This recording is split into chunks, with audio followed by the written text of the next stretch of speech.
I was just telling Jimmy how I'm originally from Iran, and Cenk is Turkish, yes, right? So yes. I think I am, I represent that region. Yeah, you do. That's a good point. Yeah. And we also have Jimmy Dore, as many of you already know.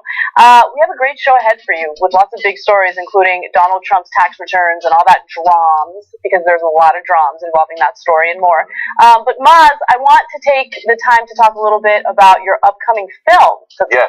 Yeah. Yes. So the movie, I think I talked about it once before when it came out theatrically. It's called Jimmy Westwood, American Hero. Love it. I describe it as the Persian Pink Panther meets Borat. It's a silly slapstick comedy it's basically the story of an Iranian who wins the green card lottery to come to America, and he wants to be a cop, but the best job he can find is being a security guard at a Persian grocery store. Oh, nice. And then he somehow ends up in this plot to start World War III, and he's got to save the day. And as an actor of Middle Eastern descent, I wanted to do a movie where the guy who saves the day is Middle Eastern. Quick question. Do we have his trailer ready by any chance? Can I get a thumbs up? We don't. Okay, we will show the trailer after one of our breaks in the first hour, so you guys can look forward to that. But I do want to get started with the show. Before I do so, though, we were nominated for a Streamies Award, and we want to encourage you guys to vote for us because that's pretty much how we win, I believe. So we're nominated for Show of the Year at the Streamy Awards. You can vote up to 100 times at that URL that you see there, tinyurl.com/TYTstreamies. Voting period actually ends Tuesday, October 4th at 11:59 a.m. Pacific time. So be sure to vote. Help us win the Streamy. We would really appreciate it, guys. And, we can't do anything without you. So we always love when you support us and make things happen. So thank you. Streamies, I like the sound. Yeah. It's exciting. I'll be there tomorrow, and I'm hoping that I'm going to I might possibly miss the second hour tomorrow because I'm going to the Streamies, and I'm hoping that I'm going to go there with a reason. Like, I hope you're going to get it. Have you written a speech? I guess I should, maybe. Thank some people? Yeah, right? I should. I've been so overwhelmed. I got married over the weekend, so... Oh, yeah, whatever. It's kind of hard to deal with anything else. Thank you. I'm so happy it's over. It was a great wedding. We'll talk about it in the post-game show. I was nominated for a Week Streamy Award by the Prostate Association of America. Yes. Where do we vote for that? We vote... You can vote 100 times. 100 times. I love it. All right. And those votes are just dribbling in. Hey, come on. All right, let's get started with the news. Oh, my God. The New York Times has published a damning article regarding Donald Trump's tax return from 1995. Now, although they only had a portion of his tax return, and although it's missing a lot of information, the information that we do have does give us a sense of just how much he lost in his failed businesses and how much those losses have helped him evade taxes legally moving forward after 1995. Now, I say evade taxes, but essentially because of his insane losses, he was able to essentially get away without paying taxes for up to 18 years after 1995. So let's get into those details. Now, Donald J. Trump declared a whopping $916 million loss on his 1995 income tax returns, a tax deduction so substantial it could have allowed him to legally avoid paying any federal income taxes for up to 18 years. A $916 million loss in 1995 would have been large enough to wipe out more than $50 million a year in taxable income over 18 years, to be more specific. Now, a lot of people like to talk about Donald Trump being a winner because he's able to use this rigged system in his favor and basically do away with income taxes moving forward. However, he failed. He failed so miserably that he lost $916 million. Now, here's some more information on that. Under IRS rules in 1995, net operating losses could be used to wipe out taxable income earned in the 3 years before and the 15 years after the loss. So his supporters are like, yeah, man, he's like really smart. He's a genius because he used the fact that he really failed badly to avoid paying taxes. But he still failed really badly. And we'll get into all the different businesses that basically went underwater and the insane amounts of money that he owed as a result of that. But before I get into those details, you guys jump in. What do you think about all this? Well, I don't know about you, Jimmy. Sometimes I'll go to lunch with like my agent or manager or something, and the bill comes and it's like $150, and I'm like, shit, am I allowed to write this off? I don't know, and I feel a little guilty. It was a good lunch, but hey, $916 million. I feel good about writing up $150. I mean, this guy is getting away with murder. I know it's legal, but still, it's dirty. And because the part of it too is the way the system is set up. I read that even though he lost $916 million or whatever it was, he continued to live his lavish lifestyle. I think they said something like there was some settlement or some sort of agreement where he was able to show that he needed $450,000 a month for his lifestyle. So he continues to live with that. I mean, the guy's an idiot. Well, what's amazing is, small business owners or the middle class, the working class, if they do anything even remotely wrong in their taxes, or if they do anything remotely wrong in their business and they're unable to stay afloat, I mean, they really do suffer the consequences. Here's a man who's always touting his, how business savvy he is, how successful he is, how well he knows everything about business and international trade and all that, when in reality he inherited the money that he has and he lost a gigantic chunk of it. So how did he fail? What went wrong in his business and his ventures? Well, it turns out that it was the mismanagement of not one, not two, but 3 Atlantic City casinos, failed airline business, and also the Plaza Hotel in New York City, which, put him underwater as well. So again, $916 million. This is no joke. He lost that, and then, he used it to his advantage, but he only used it to his advantage because the tax code is written in such a way that it benefits the wealthiest. And he wants to continue creating a system that continues benefiting the wealthiest, not the working class, not the middle class, not people like us. Yeah. So when he was asked at the debate why he didn't pay any taxes, that's what Hillary Clinton said. He goes, that means I'm smart. What he said. Yeah. That means I'm smart. You know who else doesn't pay any taxes because they lost a lot of money? I guess he's about as smart as MC Hammer. Yeah. Because didn't that happen to him too? He's got that MC Hammer brain working overtime. That Donnie Tiny Hands Trump. Wesley Snipes. He's got that Wesley Snipes, that touch. Yeah. Right? That I lose so much that I won't ever have to pay tax. Yeah. He almost lost $1 billion on casinos, which I don't know if you guys know, the games are rigged. I know. Yeah. The casino is rigged against the patrons, right? It's like our economy is against working people right now. That's where the House always wins. They say the House always wins unless Donald Trump is the head of it, right? It would be like if Goldman Sachs wasn't making money right now in this economy. That's how bad it is. That's how bad Donald Trump is as a casino owner. I mean, how could they not make money? They get money for free, the banks, they get money for free from the government. They get to charge us 28, 35% on our credit cards. This is an unsustainable system, but this is what we're living with. So just like that, Donald Trump loses $1 billion on a rigged game in his favor, by the way. So I would love to see how bad this guy does as president.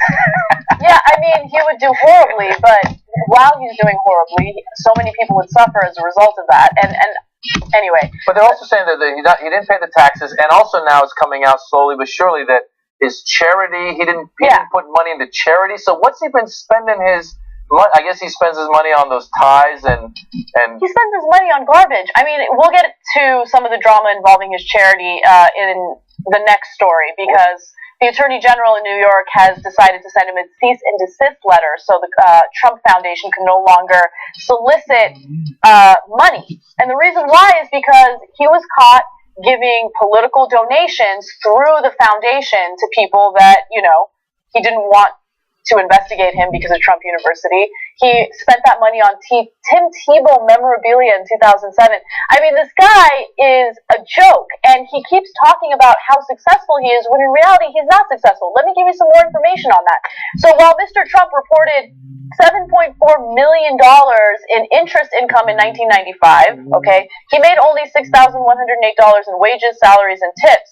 They also suggest Mr. Trump took full advantage of generous tax loopholes specifically available to commercial real estate developers to claim a $15.8 million loss in 1995 on his real estate holdings and partnerships. Now, again, where does the majority of his wealth come from? It comes from the fact that he inherited the money from his father, and then he just gets interest from that money. That's where the majority of his income comes from, right? His businesses are not successful. He's gone bankrupt so many times, and I don't know what more we can give in terms of evidence and information to his supporters to make it clear that he is not what he says he is. Well, his supporters, well, it was funny because in the debate, Hillary was like, what's hidden in your taxes? Is it that you didn't make make as much money as you say you did? Is it that you didn't pay the taxes? Mm-hmm. What's hidden in there? And when she said you didn't make as much money, he goes, no, I have $650 million in the bank. I checked my account today. And I was watching it. I'm like, so this is a man of the people. He was looking at his $650 million bank account today before the debate. Like, how does he sell himself to these people that go, yeah, he's going to fight for us? He's not fighting for you. He's fighting for himself. He never fought for you. All he's ever done is say disparaging things about you, not you specifically, but you as part of, a class of people. And it's just, it makes me so sad to think that we're in the situation that we're in right now, right? Where he is such a horrible candidate. And then even on the Democratic side, I mean, yeah, Hillary's better, but she's not the best candidate either. And, people are feeling frustrated. I think the reason why a lot of people do support him is because they're angry. They feel like they see a system that's rigged against them, and Donald Trump speaks out against it, but he doesn't speak out against it because he really plans on changing it. He's been benefiting from that rigged system. This story is a perfect example of that. You think he wants to change a system that's allowed him to avoid paying income taxes for up to 18 years? No, he's not going to change that. He thinks he's a genius for taking advantage of that. Yeah, and so I think what we're witnessing, I'm not an economist, but it seems like the failure of global capitalism. And people want to dress it up like Brexit and make it all about racism. And they want to make Trump all about racism. But certainly there are big elements of that. But that's classic, right? I mean, that's classic. Fascism has scapegoats. And so what created Trump is the problem. What created Trump is a political class that has turned its back on its workers, right? And so now the people who used to represent workers, the Democrats, got in bed with Wall Street. Wall Street's agenda is diametrically opposed to workers. So when the Democratic Party rigged the system for Hillary Clinton and to try to screw over a populist like Bernie Sanders, what they were doing was they were saying it's more important for us to defeat the agenda of workers than it is to risk losing to a Republican. And so that's what they're all about. They had to first make sure they defeated the agenda of workers, which they did. And so now we're left with two parties that both serve power, corporate power, military industrial power. We're left with two parties. There's no way to vote against Goldman Sachs. There's no way to vote against Raytheon. There's no way to vote against Big Pharma or fracking. There's no way to vote against those things. And that's what has led us to Donald Trump. And the thing is, people don't realize that the fix for that isn't more neoliberalism. It's going to get worse. Every 4 years it gets a little worse. And so I say the next Donald Trump is going to be actually maybe not crazy on the outside. Imagine if it was Ted Cruz, who's actually an evil genius, unlike Trump, who's an evil nincompoop. Ted Cruz actually proposed a law on the Senate floor to ban Muslims. He actually wanted to do all this, but he says it's softer, and he's not as crazy as him, and he doesn't have a comb over, so people, for some reason, aren't afraid of a guy like Ted Cruz. I understand why. He does have a melting face. He does have a melting face. So I just think this speaks of bigger things, right? I think that Trump is a symptom of a problem, and he's not the problem, and I think that, Hillary Clinton, it looks like she has the electoral advantage. She will be president. I just hate to see what's going to happen in another 4 years. That's what's going to happen. That's what I'm afraid of. I think you're right. I think that there's changes that we can make with grassroots movements, and hopefully, you're right. The system is not set up at all. The reason these people are so upset is because their jobs are gone, and they're not making the money and the livelihood they used to have. But now, I personally, in this case, support Hillary. But I'm the first one to say when somebody says she's not the perfect candidate, I agree. She's got problems. She's got issues. You're totally right. What I find sometimes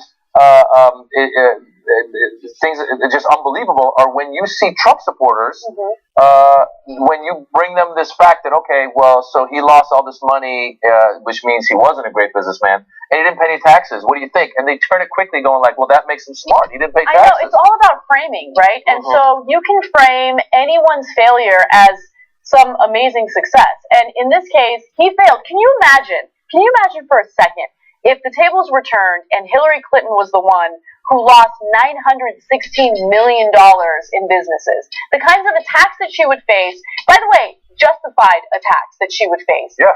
And she would not be able to recover from it. Now, whether or not Donald Trump recovers from this, I don't know, because it seems like he's untouchable and we can come out with the worst, most hideous stories about him, and he'll still have, a very, very close election to Hillary.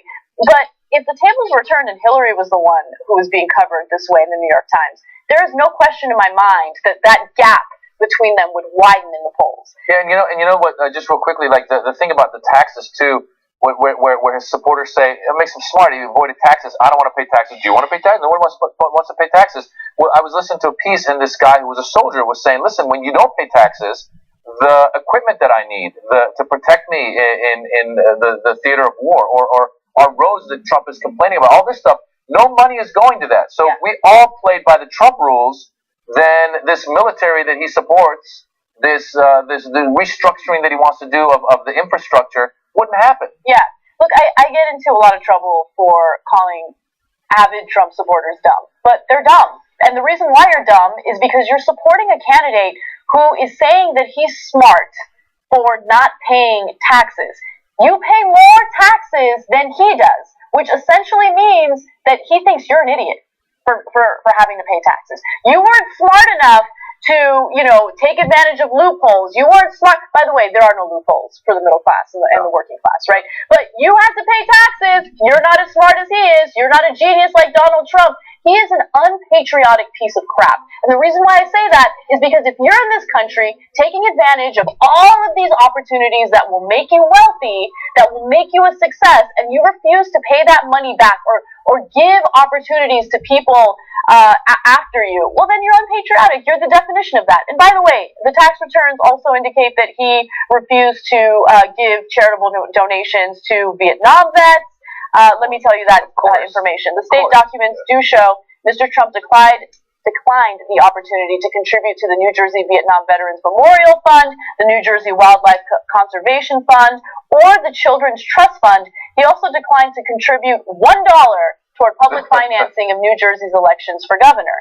Now, look, no one's forced to pay for charity or give donations to charity, but it's just hilarious to me that he talks about how much he cares about our military and our soldiers and our troops when he won't even give any money to the veterans through charitable donations, right? Well, that was the thing that's part of the what you're talking about, the charitable donations. It had come out that he had that fundraiser during one of the last debates, I think, in the primaries, and then the guy investigating went out and started calling all these different veterans groups and going, "Did you get money? Did you get money?" And they were like, "No." And then after the fact, then the Trump, the foundation gave some money to be like, "Oh no, it was coming. It was in the mail." The guy's just. And then he gave that speech where he goes, "I didn't have to do this." Like that's the way he gives charity. I don't have to do this. Like that's the worst way to give charity to people. The thing is, when he cheats on his taxes, it's just like when he cheats on his wife, except with his taxes, it's America who's he's fucking behind our backs. Right? That's exactly right. And we'll leave it at that. All right. Now let's move on to some of the responses that the New York Times story has gotten.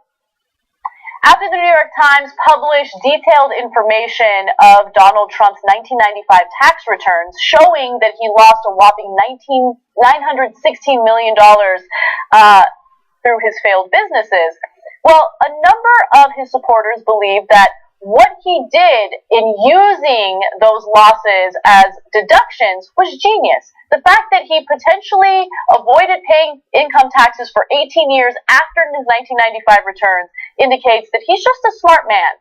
Let's take a look at what people had to say. But these are alleged documents. There's no authentication for them. Number one, we don't know if the documents are actually authentic. The only person who authenticated them is an octogenarian retired accountant in Florida. Number one, that's a felony. to publish someone's taxes without their permission. And if they are authentic, the New York Times, the reporters face jail time, 5 years of jail time. Look, it's a crime to release someone's taxes and publish them without their permission. And the New York Times should be held accountable. And I hope he sues them into oblivion for doing this. Up to now, he's worked within the tax code. He's been great at doing that, been a genius at doing that. My response is he's a genius. I mean, the reality is, absolute genius. I want a man who's a genius at figuring out how to take this country. He was a genius in being able to do that. He was a genius at how to. Don't you think a man who has this kind of economic genius is a lot better for the United States than a woman? Yeah. Just think, let that sink in for a second. This man who lost $916 million, nearly $1 billion, is a genius and would be better for the country than a woman. Okay, that was his statement. That is amazing. Well, I mean, Rudy Giuliani and Chris Christie both say Donald Trump is a genius. He's like the Brian Wilson of being an asshole, right? That's what I think. That's the kind of genius he is. Right? Look, first of all, he didn't do the taxes. The guy in Florida, the octogenarian that guy just disparaged, is the genius. He's the guy who was like, yo, you lost $960 million, but I can get you out of this. And Donald Trump was the crooked mofo who was like, yeah, let's do it. 20 years, no taxes, that's fine. And I just get to live my life the way I do. He wasn't the genius. He's not a genius. He's an idiot. Yes. He's an idiot because all you got to do is watch. You watch him in that debate. He says things he doesn't need to say. When Hillary says, you might not have paid taxes, and he goes, that makes me smart. It's like, you don't have to say that. It's not your turn to talk. Just lay low and be like, okay, no. Why do you even comment on that? Yeah. And then these guys are now sitting there. First of all, they're saying there's no authentication. But there is authentication. There is authentication. And also, the Trump campaign didn't come out and show another, other paperwork to counter. They didn't counter it at all. They did not deny the information that was reported by the New York Times. Their response was essentially that Donald Trump knows the tax code better than everyone else. That was the response. Yes. And so what they're saying is, he kind of avoided paying taxes and all that. He thinks that if you pay taxes, you're not smart or a genius like him. But whatever, he knows the tax code. No, he doesn't know the tax code. In fact, the New York Times is, they're, as any news outlet, they're not perfect, right? But they're not going to publish a story like this unless they have a team of lawyers indicating that what they're about to do and what they're about to publish is accurate and that they're not going to face a significant lawsuit by publishing this information. Now, one of the people that they talked to was Donald Trump's accountant, the same person who prepared these tax returns. They went to him, showed him the information, and asked, hey, did you prepare this? Is this accurate? Mr. Mitnick is the person who did this. And he was like, yeah, this is legitimate. This is all accurate, and there's nothing false here. And so New York Times also had their team of lawyers who made sure that they wouldn't get, if anyone sued them, there'd be no legal grounds for doing so. There's something called the First Amendment, which protects the press for, reporting this kind of information.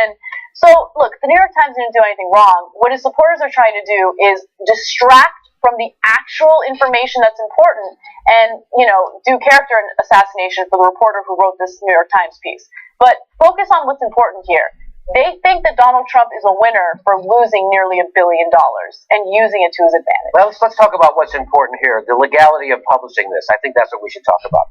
Yeah, because that's what they want to talk about, right? That's all they want to talk about. The whole conversation, they want it to be about the legality of publishing this and not what's in it and what it reveals and what this says about anything. So that's exactly right. It's like, and they keep trying to do it. It's like they're good at it. I will say those guys are good at it. And one thing about Rudy Giuliani, if there's possible, can we get a screenshot of him when he was talking to George Snuffleupagus? Did he sit on his glasses before he went on that TV show? Did you see his glasses are like this? And he's like, you can't see his eyes or whatever? He's not winning with those glasses. What happened with those? Am I out of my mind or his glasses looks like he sat? Oh my God, you're right. Did he sit on his glasses? And look at the eyes. Oh my God. What the heck? Nice catch. Good observation. What he was saying was so stupid that I couldn't even really, I got distracted by what he was saying that I didn't even notice how ridiculous glasses look. But again, I mean, how do you sit there and make the argument that someone who lost nearly $1 billion is smart? That's right. It's not because he knows the tax code. It's because he's such a loser that the tax code takes care of losers who lose that big. That's exactly And right. the way they spin is amazing because they avoid the admitting. That's the other thing. Like, the one time he came out and he gave that speech where he goes, "I might have hurt some feelings," and he kind of gave a little smirk, and like he won't admit, like just admit that. Go, yeah, I lost all this money. It was the economy was bad, and this happened, and then I wrote it off, but now whatever. Like, but the unfortunate thing is that probably for him is that he probably has never come back and done anything good with the money. So, Right. So I mean, it was kind of like when the birther issue came up, and he was like, he keeps saying Hillary started it, I finished it. But I'm not racist. And I go, wait a minute, you're not racist. The birther issue wasn't racist. Well, how many white presidents were Have you forced to tried? show their birth certificates? Zero. First black president, show me your birth certificate. Show me the long form. You know what, Trump? Show us your long form tax. What other losses do you have that you're hiding? No, but I'm glad you brought up the birther story because again, he is so masterful at manipulating the conversation and using it to his advantage. Because with the whole birther scandal, he basically said, no, but I won. I got Barack Obama to present his birth certificate, so I won. And so there are people who listen to that and think like, yeah, you know what? He gets shit done. No. He is a racist failure. And that's it. That's all he is. And the fact that you buy into that says something about your character and says something about how easily you're manipulated and how naive you are. So it's just incredible. And by the way, I love that the reporter who reported this tax story to the New York Times, Suzanne Craig, I love the way she responded to all the criticism, right? And so she says, I don't think it's a crime to check your mailbox. An anonymous source actually sent the tax forms to her. I don't think it's a crime to check your mailbox, and that's what we did. And then we did some reporting, and that's what you should do. That's what journalists I wonder who will come out to be the anonymous source. Wouldn't it be great if it were Melania and she's trying to get him arrested so he can take the money and run? Yeah. I bet you it was a Jew. Well, it came from Trump Tower in New York. So, I don't know. It's interesting, and I'm sure at some point we'll find out who leaked it. But maybe it's him. I think sometimes I think he's trying to lose. I think he's like, man, I wasn't serious about this. Yeah. What happened? He leak a couple pages. And the harder he tries to lose, the better he does in the election. It's amazing. Both scenarios are equally hard to believe. That he's actually seriously running for president. Like, it's hard to believe that he said that she made a great Secretary of State. He supported her before when she ran. They went to each other's weddings. They golfed together. And now it's like easier to believe that he is doing this as a favor to them. And it's easier to believe that than he's actually trying to win, because no one would try to fucking win like this, right? Nobody would do this. So it almost makes more sense the other way. Honest to God, I'm not even kidding. Absolutely. Yeah. And I'm curious to see how elections kind of work out moving forward, because he has set a precedent, right? Where being civil to one another, being professional, being presidential. Now being presidential is not a requirement when you're running for president, and it's incredible. It's almost like it really is. It's like a lot of presidents, they were a governor, or they were in the Senate, or they led something, right? They did some sort of some sort of political.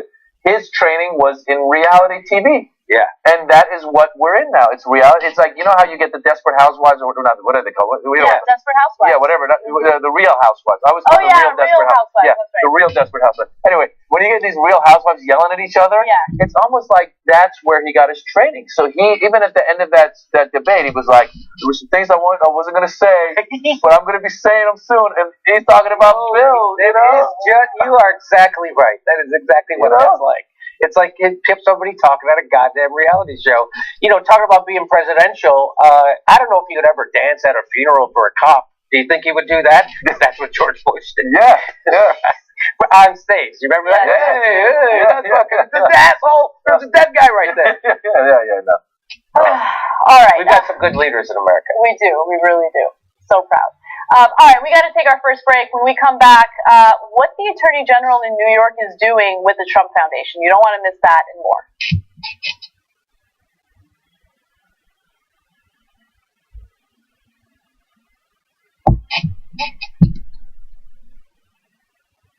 I'm super excited because we have different levels of members. They pay $10 a month, but there are some members that pay a little more. Executive producers, for instance. My favorite thing about executive producers is that we have quarterly calls with them. I love that I'm getting a little transparency and I'm knowing what you guys like and dislike, ideas on how to improve the show, topics that maybe we haven't heard of yet you really want us to cover. We have so much respect for you because of the fact that you keep us independent and allow us to be uncensored, unfiltered, without worrying about corporate sponsors breathing down our necks and telling us what we can and can't say. So if you want to be a member, obviously no pressure. You can go ahead and join by going to tytnetwork.com/join. I'm going to ask some uncomfortable questions. First topic that I said that we would discuss a little more is masturbation. And then I was swimming in a hazelnut river. Are you sure you're not doing mushrooms? Oh my god, I can achieve an orgasm by myself. Fuck that, I am going to talk about it, because there should be no shame in it. I think a lot about that because I love life. That openness led to amazing. And I keep saying to everybody, oh, I got to go call my wife. I figured that was a good excuse that people can't say, hey, don't call your wife. I'm going to release bliss. It's so weird because at that moment I felt bliss and it smelled like lavender. At the end, you get to go check. Nice job. If you're a member of the Young Turks, you are rock.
Back to TYT, Anna, Maz, and Jimmy with you.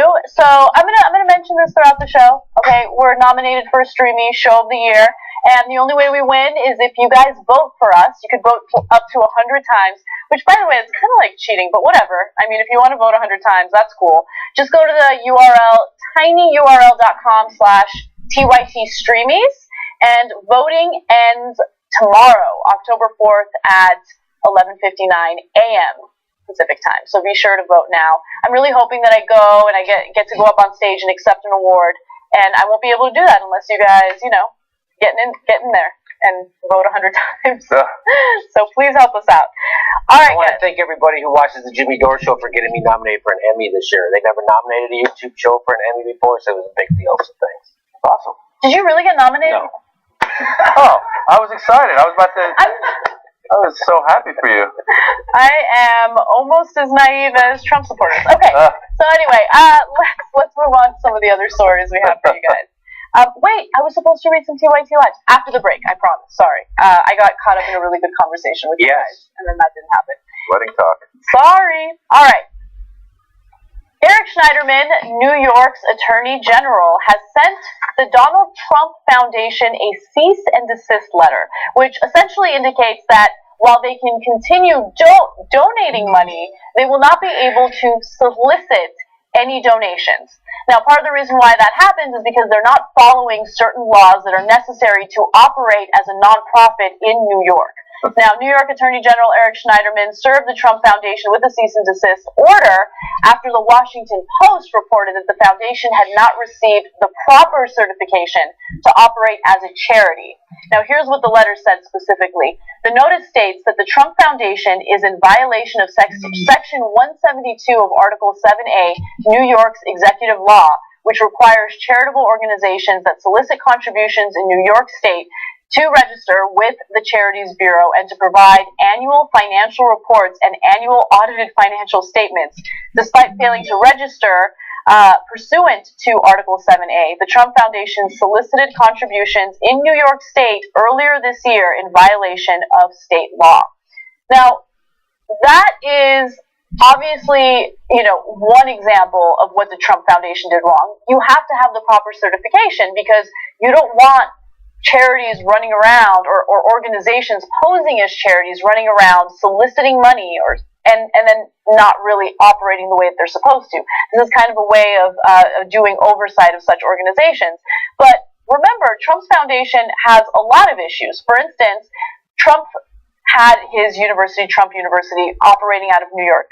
And there needed to be an investigation because they scammed so many students. And what the Trump Foundation did, Trump specifically, is they donated $25,000 to the Florida Attorney General, Pam Bondi, because they didn't want an investigation in Florida, right? So there's an investigation into that to see whether or not he broke any laws. But it seems like it was a bribe, and it seems like that's some wrongdoing. He also spent $12,000 of the money from the foundation for Tim Tebow memorabilia in 2007. So that's another thing to keep in mind. So I like that Eric Schneiderman is doing this. Eric Schneiderman has also been, I love saying his name, by the way. Me too. Such a good name. He's also been very, very aggressive in going after Trump in regard to Trump University. So this is all good stuff. And of course, Trump and his camp are saying, this is a partisan hit job and this and that. Just relax. You broke the law. You got to follow the law, and you didn't. Okay, you're not winning by breaking the law. You're losing. You're a loser. So, I like that it's a guy named Schneiderman taking down Donald Trump because he's anti-Semitic, right? So it's fucking perfect that a guy named Schneiderman, Schneider's like rubbing his face, and that's right, Schneiderman, They're gonna call it a Jewish conspiracy. Yeah. I bet they will. Yeah, right? It's coming. Yeah, of course. Yeah. And they're going to need to get the sheriff star out after. Yeah, and then they're going to be like, Hillary's Jewish, part Jewish. They're going to find out she's 199 Jewish. God, good for you, Eric Schneiderman. Yeah, look, I think that both candidates need to stop the shenanigans with their foundations. Okay, not just Donald Trump. Obviously, Hillary has issues with her foundation as well. Especially when you consider some of the corporate interests playing a role in donating money to her to get special access while she was Secretary of State. But it seems like that I understand there's murky water. But that foundation, from what I've read and heard, is actually doing good things. Yes. So he's buying Tim Tebow memorabilia. Okay, you make a really great point there. Now, with Donald Trump's foundation, he hasn't donated money to it for a very long time. With Hillary Clinton, there are examples of the foundation doing charitable work that's important, but there's also some murky water there that I'm glad that you mentioned. And so, look, you're running for president. Both foundations need to end. Your involvement in the foundations, at least, needs to end. And so, I knew it would take a Schneiderman to end the shenanigans. yes. The thing with him too, with his foundation, the reporter. I was listening to the reporter being interviewed. His story is amazing. The Washington Post reporter about how he was trying to get information on the foundation, but the Trump administration and foundation weren't giving him any information. So he went on Twitter and he started tweeting, "Hey, can anybody help me out?" And then people started helping him out. Some lady sent him a name of one of the hotels where Trump had his painting up. Yes. And then the reporter goes, "Can anybody get me a picture of this?" Yes. And then a reporter for a Mexican network went ahead and booked a stay at the hotel. Then around like in the middle of the night, went walking around the hotel and found the picture that Trump had spent $10,000 on, bid it at a charity. Is hanging out in some bar and lounge. Let's talk about that for a second. It's amazing. Let's talk about that for a second, because that component of the story is so incredible to me. So Melania Trump used money from the Trump Foundation to buy a $20,000 6-foot-tall portrait of Donald Trump. And so now it's hanging in one of the golf courses that he owns. And of course that's charity. Who's going to buy that for real? Well, that's a good point. That's a good point. But think about what type of person it takes to want to hang a photo of themselves or a portrait of themselves that's that large, right? Like, there have been incredible TYT fans who are artists who have done like fan art and sent it to me, and I don't know what to do with it because I keep it, of course, in a safe place, but I don't want to hang it on my wall because I don't want to be like, here's artwork of my face. Everybody, I feel like a clown doing that, right? But I appreciate it and I love it and I keep it safe. I just feel like it takes a certain type of egomaniac to want to hang artwork of themselves. And this is how dumb is. Yeah. Dumb. This is how dumb he is. Because the guy was explaining, the reporter was explaining. What do you say? Can you break that down, dumb? What is that? This is how dumb is. All right. No, really, because the reporter was saying, the Washington Post reporter was saying, all he had to do was if he'd taken that painting and put it somewhere that was a charitable organization. They don't have an office for the foundation. If he put it in the office for the foundation, then that doesn't violate the law. Right. But because he put it in his for-profit golf course, then that's a violation because that's a for-profit organization. So all he had to do is take that and put it somewhere where he's involved with some charity, like force them to be like, look, put this up on your wall. But he didn't do that. He put it in his for-profit. So this smart genius that everyone calls a genius is kind of an idiot. Yeah, not kind of an idiot. He is like the epitome of idiot. If Elliot Spitzer was still the AG in New York, he would be in jail somehow. Trump, he would get him. Because, that's illegal, right, that he did that. Yeah. So, and then the Trump University thing was a complete scam. Mm-hmm. And so, when is he going to be in prison? Wouldn't that be great? I want to see Donald Trump in prison. Wouldn't that be great? Just to see him cuffed, doing the perp walk. Yeah. Wouldn't that be great? I was thinking about that. I was like, what if? Because in all honesty, like all of us, I think we all go, well, he's not going to win. But having seen what happened with Brexit, having seen what happened with this Colombia thing recently, where the government and FARC were going to have a peace, and then they did a referendum, and everyone thought it was just a formality, but then the people voted against the peace. Yep. Having seen that go that way a couple times, I thought it's possible that we wake up on November 8th or whatever it is, and he's won. But to your point, I thought, what if he won and then they got him on like tax evasion? Right. And he's got exactly. It doesn't matter. He doesn't. Look, people in power and people who have a certain socioeconomic status don't face consequences for their actions. We know that. They can literally get caught raping someone in the back of a dumpster and get convicted of it, and they don't really face real consequences for it. Real consequences are for the disadvantaged in this country. Okay, that's what real America's all consequences are about. for black people whose car's broken down. That's exactly right. That's who they go. That's what this country's all about at the moment, and we want to fix that. So, we didn't prosecute any bankers who rigged a complete banking system and based it on fraud, but the FBI did go after people who filled out their loan applications incorrectly. They were interested in. Yes. Yeah. Yes. Or the whole thing with the Wells Fargo thing, where they said all those employees that were involved got fired, and then the CEO went to thank God for Elizabeth Warren, who was like, "You still have a job?" And the guy's like, "Yeah, why not?" Because you're the guy who ran the whole thing. You're the guy who ran the whole thing. But who cares? All these low-level employees, they lose their jobs, even though they were the ones that were directed to do what you wanted them to do. It's sick. It's sick. And so, if you really want someone to represent you and protect you and make sure that those who are, taking advantage of a rigged system face some consequences, then I don't know. We don't really have any candidates right now that would do that for you. You know what's unfortunate about Trump is that like you guys were saying, like there's no consequences. Even if he loses, he's won because he can go around doing, giving talks just like Hillary did with all her $1 million, fees or whatever they're paying her to do these talks. He's got such a fan base now he's going to make his income over until the rest of to the end of his days. Yep. There's always, I don't know what it's going to take for him to be so disproven. Like for example, Wiener finally, after showing his penis several times, people are like, he's out of the. All right.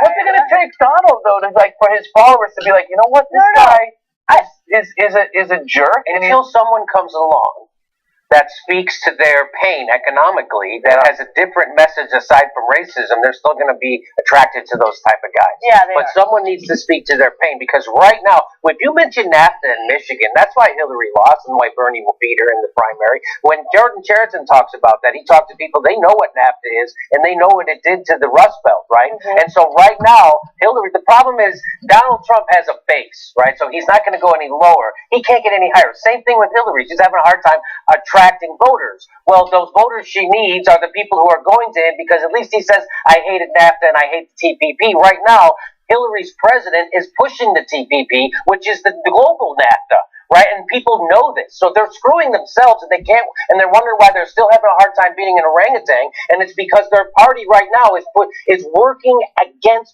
working people, and they see it. Yeah. Boy, depressing. Yeah. All right, let's go back to our friend Rudy Giuliani, okay? Because he continues to make an ass out of himself in the media.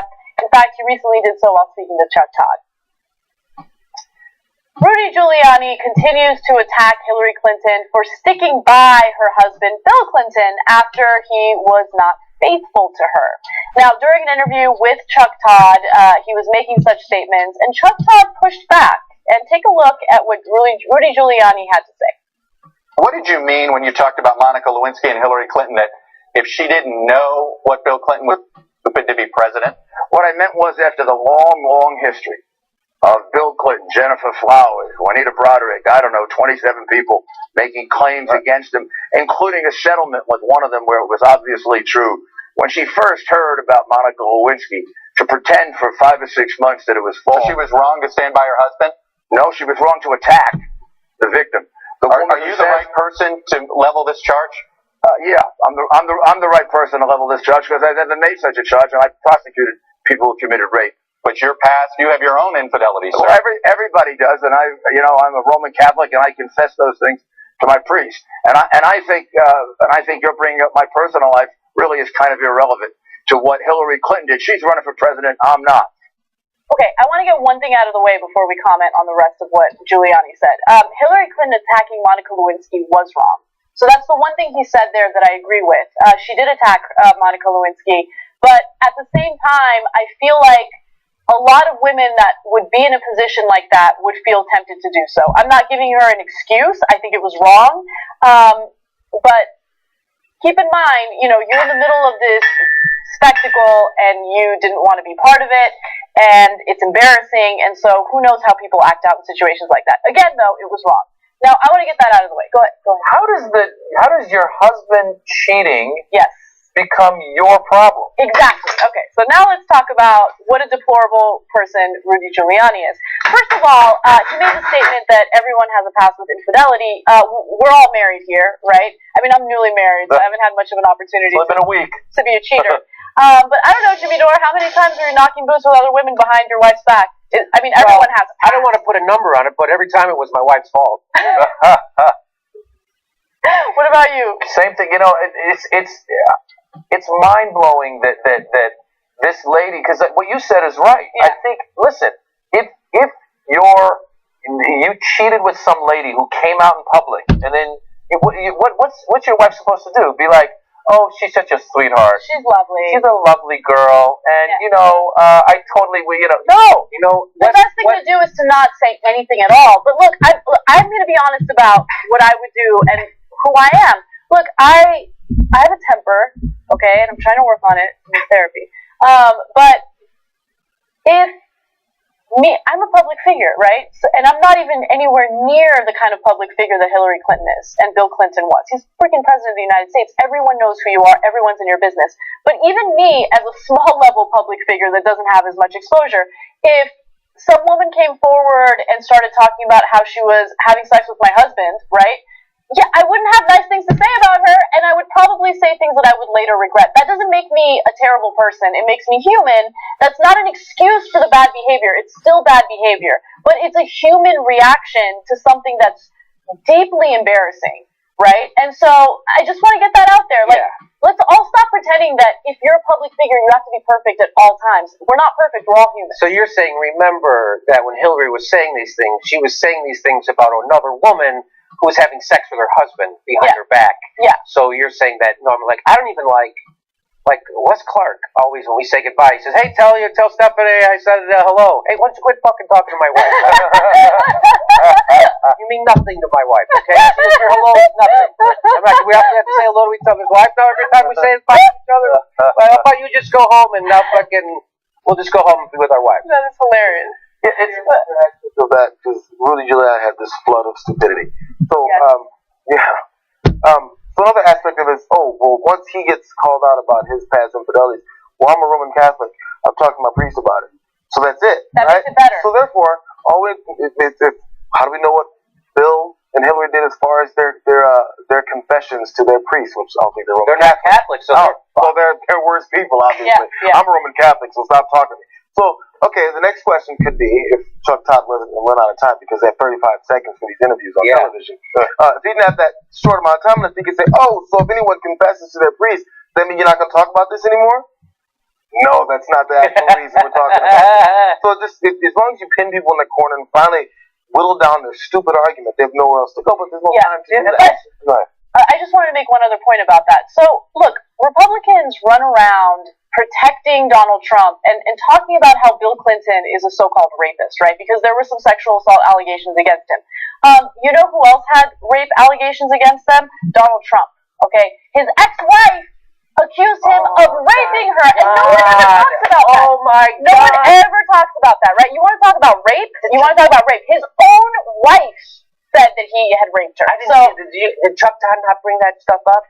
I don't think he brought it up. He brought up Giuliani's because it's not just Giuliani's had problems. Trump's had problems. Yeah. These guys have all had problems. And then the other thing, along the lines of what you were just saying, so Giuliani's saying the one time that Hillary spoke badly about this woman, I'm sure Hillary's spoken badly about other women a few other times throughout her life. All women have spoken badly about other women. Yeah. It's part of being a woman. But Trump continuously speaks badly about women. It's like it's a proven thing. He does it every day, and he gets applauded for it. I mean, he tells it like it is. I saw someone tweet the other day. Might have been Josh Mankiewicz. Just had a side salad and a slice of cheese for lunch, and now I know why women are so horrible to each other. It's amazing. Like, their inability to see the irony in some of the shit that they say in the news amazes me. Like, you have cheated on your wife. You have been divorced a few times. You are supporting a candidate who's been accused of raping his wife by his wife, by the way. Okay? How are you now on national television criticizing Hillary Clinton for supporting her husband? Why are you punishing her for the bad behavior of her husband? Okay, you want to talk crap about what Bill Clinton did? Fine. Okay, I understand that. But it has nothing to do with Hillary Clinton. She's not the one who, did that thing with the cigar. Bill Clinton's the one who did that, right? And so get off her ass about that. Criticize her for actual things she's doing wrong. Well, I think we should all spend some time now criticizing Rudy Giuliani's wife. Right? Because she was definitely married to him when he was cheating. And what the hell is wrong with her? What's wrong with her?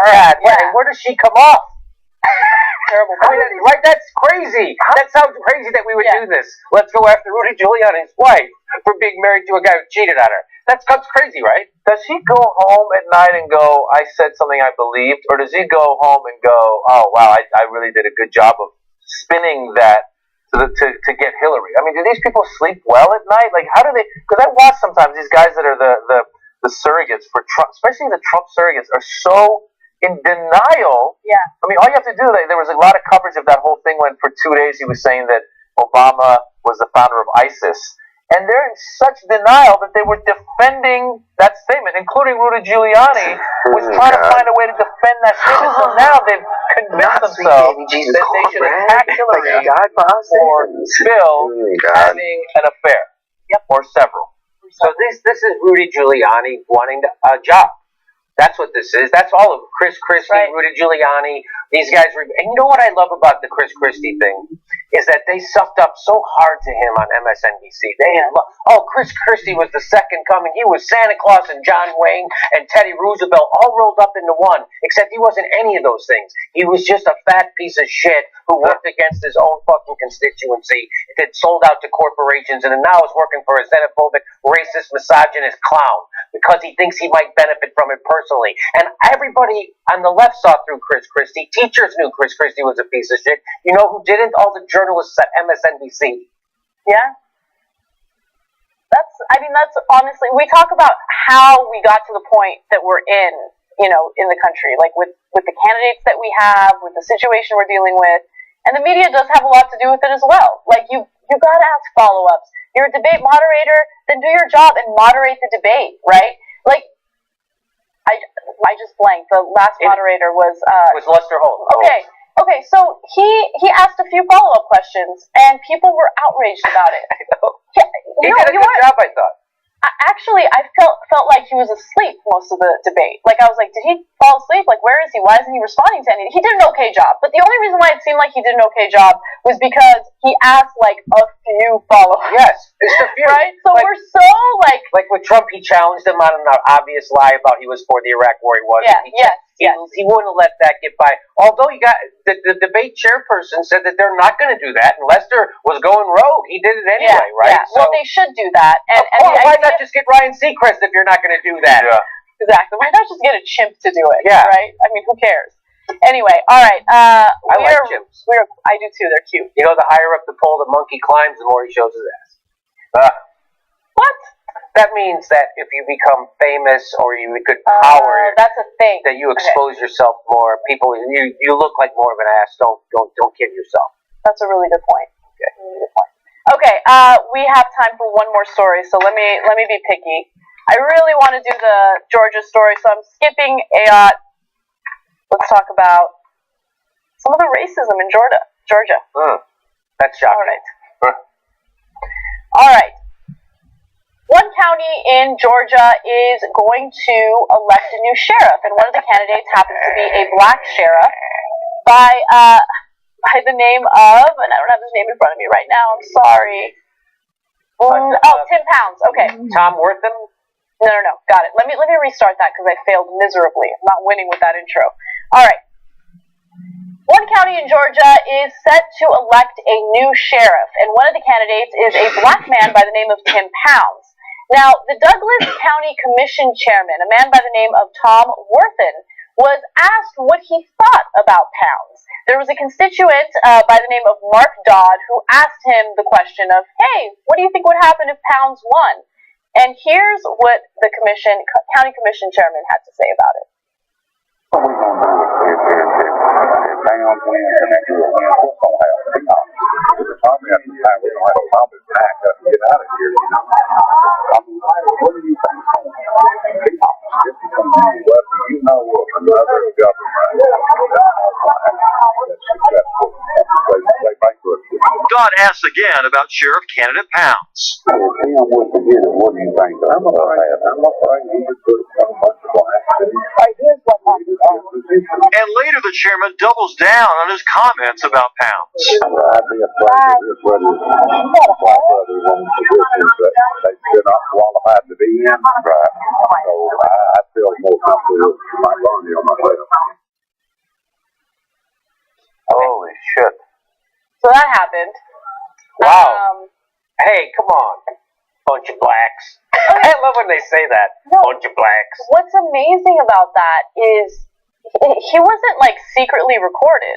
You know what I mean? Like, I know. or he Was wasn't. it secret? He was secretly recorded. It Okay, seems my like bad. it was. He was secretly recorded, but it doesn't matter. Like, he was openly and transparently speaking to a constituent about what he thinks about a black candidate for sheriff, right? Like, most people try to hide their racism, but this guy's like running around, running his mouth to complete strangers about how disastrous he thinks a black candidate would be. Well, in his defense, he looks like he's, I don't know, 90, so maybe he doesn't know there's technology that could record your voice. So he just was, and maybe he thought, the good old days. You know what I'm saying? When you could talk about your racism. Yeah, and people accepted it. People loved it. People accepted, and you just go and put on your little hood and go out and lick somebody. That's the good old days. Let's go to the second video, because this is the video where he has his excuse, remember when the blacks bankrupt when they crashed Wall Street? Oh yeah. Oh my God. Remember when God. the blacks did that? Yeah. And then they bankrupted Enron. Remember all the blacks, how they did that? Remember when all the blacks had that massive oil leak in the Gulf of Mexico? Yeah, remember that blacks Yeah, did the that. BP thing? Yeah. Remember when the blacks attacked Iraq? Right. Oh, Those blacks. All right, let's take a look at what his reaction / excuse was for those comments. I spoke as a politician, trying to say what I needed to say to get a vote, and that's unfortunate, and I certainly apologize for doing that. How many more times have you talked as a politician to other people in Douglas County like this? Hopefully, I haven't said that before. I have many black friends, Hispanic friends, and no, this is something that I should not have said. I certainly apologize to anybody that I might have hurt their feelings. I have a lot of black friends, and that can't make me racist. I have a lot of black He friends. said he thought as a politician he had to say that. So what was the guy interviewing him was in a Ku Klux Klan outfit or something? No, but that's the amazing thing. Mark Dodd, who was the constituent who asked him that question and secretly recorded him, is a supporter of Pounds. So there was no reason to believe that, he was some racist guy who was trying to get like a racist reaction from this guy. No. He said what he said because that's what he believes, okay? And if he genuinely feels that he has to play the role of a racist in order to get votes, then you're not a leader. You are the antithesis of a leader. A leader leads, okay? Even if there are significant negative consequences that come along with that, okay? Cenk saying what he said about Hillary Clinton's health, which was correct, was a demonstration of a leader, right? Someone who says, hey, I don't think Hillary Clinton is terminally ill, let's all calm down. We lost members because of that, right? And that's okay because he did the right thing in sharing truth. In this case, if he really feels like he needs to be a racist in order to get elected, you're not a leader, you're a fucking idiot. You're a loser, right? A leader leads. He didn't do that here. Which I think Mark Dodd is the constituent. He said he'd heard him speaking at a gas station before, so this time he wanted to record him. So he said, be honest, between me and you. Those phrases mean, hey, let's go, we can let down the veil. I got your back, brother. So, like, between me and you, you can say all this stuff. So those are the code words that this county chairman heard, and he's like, here's a chance to pick up the racist vote. Now, it doesn't matter whether you believe that he's actually racist or that he's playing the racist to become, to hold on to a seat. It doesn't matter. Both of those things are deplorable. So your excuse being, I was just trying to get a vote. He looked like a good racist to me.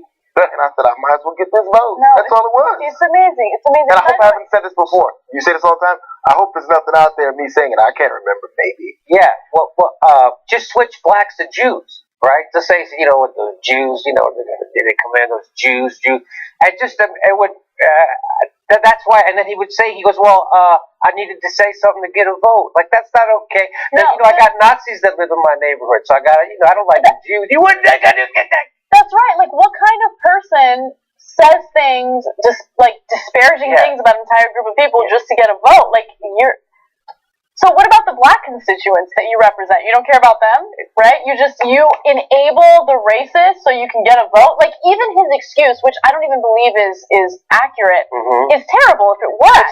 It's almost worse. It's worse. It's almost worse that I would pretend to be a racist so that a racist would like me and vote for me. And so I'm fomenting racism in my community and letting people think I'm racist. I'm not trying to end it in my community. I'm not trying to clear it up or try to bring a positive message or bring people together. I'm actually, stoking those fucking racist flames all through my neighborhood because I gotta get votes. Come on.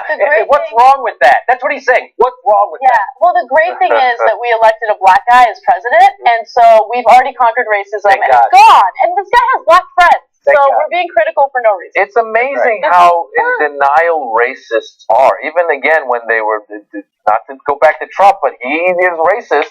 When he had that whole thing with the Mexican judge, and then he was being interviewed, and I forget who the interviewer was, but I think Jake Tapper, somebody goes, so you don't want this guy who's of Mexican descent to be the judge because you think he's going to hold a grudge. And he goes, yeah. And he goes, so isn't that by definition like a racist? You're thinking that this guy can't be objective because he's Mexican? Yeah, but that's not racist. So he, in his mind, is not racist. And this guy, in his mind, is saying, no, it was for the vote. I'm not racist. It was for the vote. I say what I got to say, you know? You know, like... yes. And in their mind, they're speaking the truth. They're speaking the truth. That's all. That's what they say. No more PC bullshit. That means that's right. Blacks are criminals. Mexicans are lazy. Muslims want to chop your head off. That's what that means. Yeah. You know, that is, right? People like constantly living in fear regarding the others. Like it's a sad existence. It really is. The Muslim thing is true, but the other thing. Listen, let me tell you something. No, it's like if this guy had a chance to, and that's the other thing is that it's sad because racism blinds you.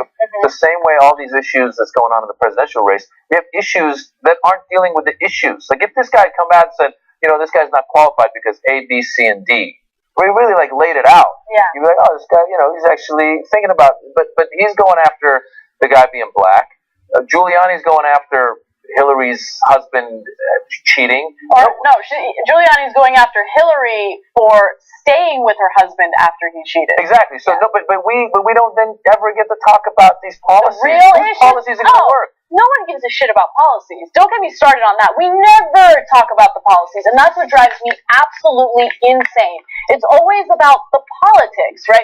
And so understand what politics really are. It's all about the scandal and the nonsense that has nothing to do with governing.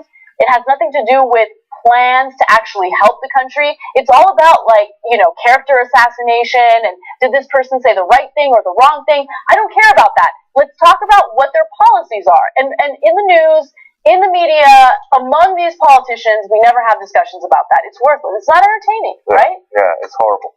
Yes, that's what they... If the news actually informed people, they'd get rid of it. Yeah, but you need. It's got to be. You know, you need some of that. It adds sexiness. I always talk about how a lot of people go. You know, we want someone who is like, you know, has good ideas and is not going to get into all the dirt and all that stuff. And I go, well, Ralph Nader was the one guy who kind of had some ideas, but he wasn't sexy enough. He wasn't flashy enough for people to follow him. And now you got this bozo who's up there, you know, just and he doesn't have, like, it's all slogans. He just has slogans. Yeah. He says this, and then in the middle of the slogan, he'll throw out some crazy shit. Like he just said in one of his recent speeches, Trump said that he goes, I don't think Hillary's probably not loyal to Bill either. Like he just said it. By the way, who cares? Who cares? Like, I don't care. By the way, anyway, I don't want to get into the details of their sex life, but the Secretary of State can't get a little sidey. You know what I mean? Come on. She got her own plane and shit. It's out of the country. It doesn't count. Besides, everyone has a pass with good fidelity, right? Just like Giuliani said. That's what he said. So it must be true. Anyway, guys, let's take a break. When we come back, Grace Baldridge joins us for the second hour, and there's some really great stories there, so you don't want to miss it. Thank you to Jimmy Dore for joining us for the first hour, and we'll see you guys in just a bit.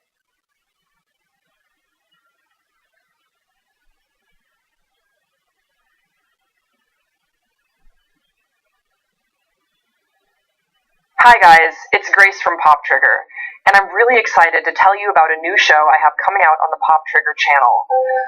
Where to begin? You know, it's not like anything I've ever done before, and honestly I'm a little bit nervous, but what I can tell you is that it's a show about historical events and famous figures that you've known, and I'm going to be talking about things with some of my favorite people.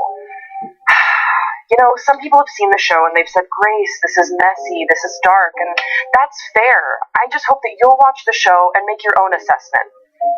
What else can I say? I mean, I guess it's all in the title, right? It's murder. With friends.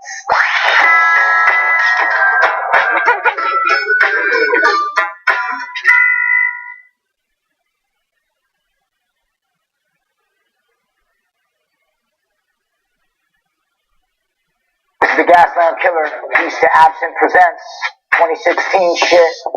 I like drums. I like big drums. Heavy, funky, deep drums. I'm not classically trained. I just started out as a record collector. I have synthesizers. I have all these modular synths and fun DJ tools that I use to make psychedelic sounds. It's not just the music.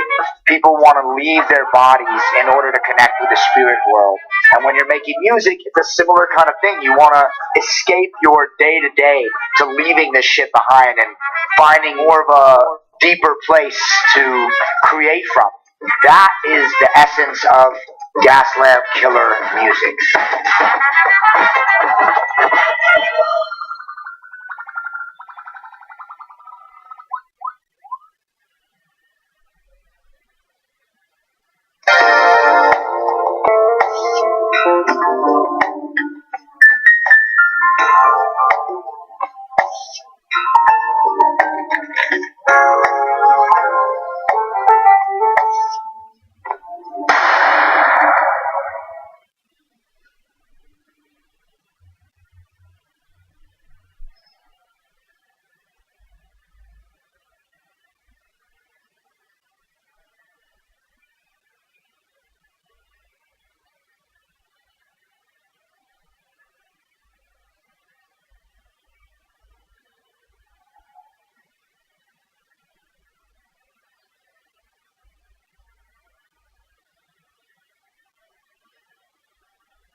Right before we started the hour, Grace mentioned my dog, and then I saw your face. And I immediately put me in a good mood. I was in a good mood anyway, though. So, lots of stuff that I want to mention before we get to the second hour stories. First of all, I'm super relieved that you're presenting the stories because I get to sit back, just hang out. You do all the hard stuff. I got you. And then I just comment. So, Grace will be leading hour 2 today. And also, Maz Jabrani is Is the movie already out? Jimmy Westwood, American Hero, is actually going to be on iTunes, Amazon, every outlet on demand starting tomorrow night. Okay, tomorrow day, I guess. You could get it tomorrow day. Why wait for the night? Don't wait for the night. Get it during the day. I love it. Hang out, call in sick, watch the movie. Watch my movie. It's silly. It's fun. Check it out. Well, let's take a look at the trailer to see just how silly and fun it is.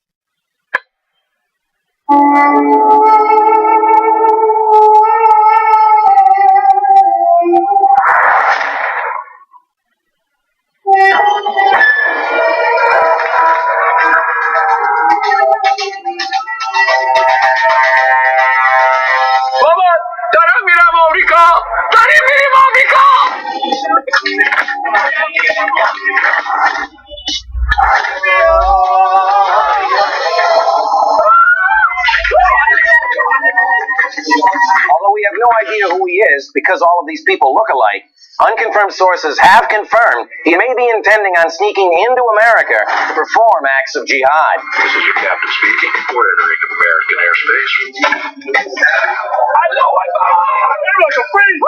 Okay, Mr. Jamshid.